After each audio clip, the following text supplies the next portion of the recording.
Good morning from Würzburg in Germany. Here is the Umsonst Draussen festival is taking place, and I just met spontaneously at the hotel breakfast TALLULAH RENDALL. Hello. It's so great. We only have the small camera and no microphone because it's spontaneously, but we have TALLULAH. That's the most important thing.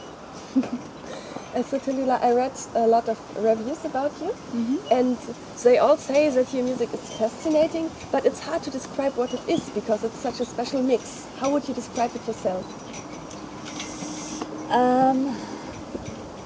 God, I think it's very human. It goes from being very fragile and delicate to really big and strong and powerful. So it feels like, to me, it encompasses the dynamic of being a human being, of what it's like to be a woman.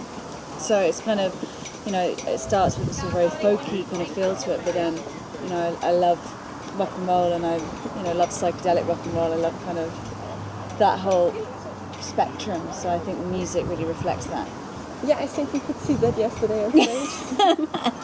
And how did it feel for you to do? It was amazing. It was really amazing last night.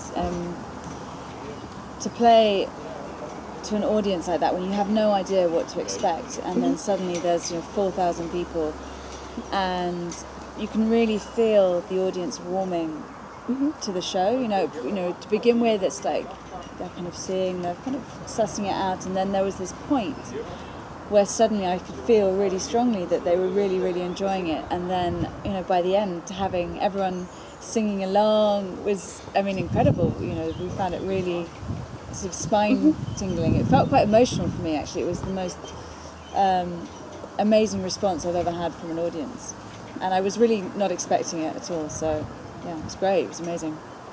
Yeah, it was really also great to watch it from behind. Yeah. And you have a new album. It's your third album, and we can also buy it here in Germany. Yes. And you have a special edition. We don't have it here, but we showed it yesterday on stage, and it looks really amazing. Yeah, it's a book. It's a book. We actually sold out of everything yesterday. Really? Yeah, great. all the CDs and the books. It's which is why I don't have one. I had to sell my last one. It's basically a hardback, and each of the songs has a piece of artwork to represent it. I collaborated with 11 different artists, from painters and dancers and sculptors and jewelry makers, and each one created something to reflect the song. And then we filmed them and made little films, little sort of short documentaries, and then I wrote a book about it. So that's the album. And there are also some really beautiful pictures of you. Which one is your favorite of the pictures in the book? Of me? Yeah. It's a toss-up between. I like the photo where I was living on a boat at the time, and I'm basically kind of going like this. Yeah, I remember that. Yeah. And what's so funny about it is that I was actually kind of going like that because there was a cameraman filming me taking photos, and then there was a light standing on like a tripod thing. And there was this massive gust of wind, and the light went into the Thames, and I was going Right, and that's the way. And that's the moment in the photo that we kept. So I thought it was really. So it's really live in the book. Yeah.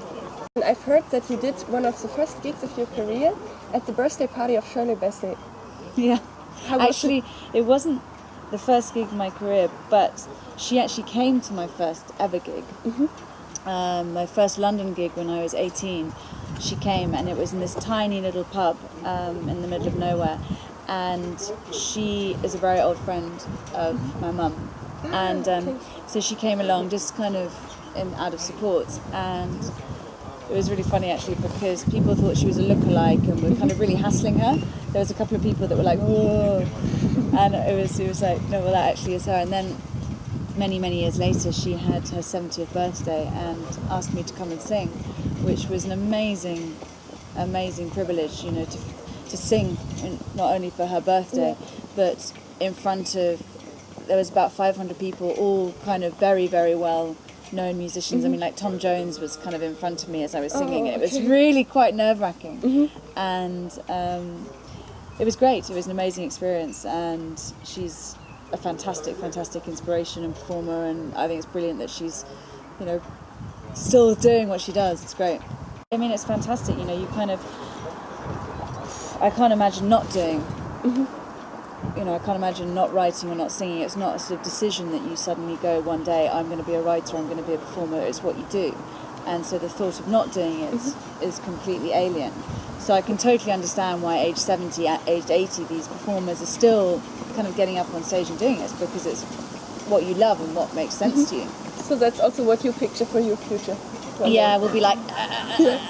Like with this rollator thing. Maybe with you've the seen the rollator. old people with those. Yeah.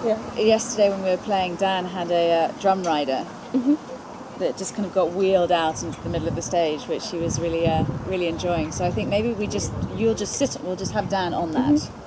We'll just wheel you from gig to gig. Oh, yeah, that's a good idea. So you know what we'll expect. Yeah, we know what to future. expect with these two. Not sure what to do about Lucas.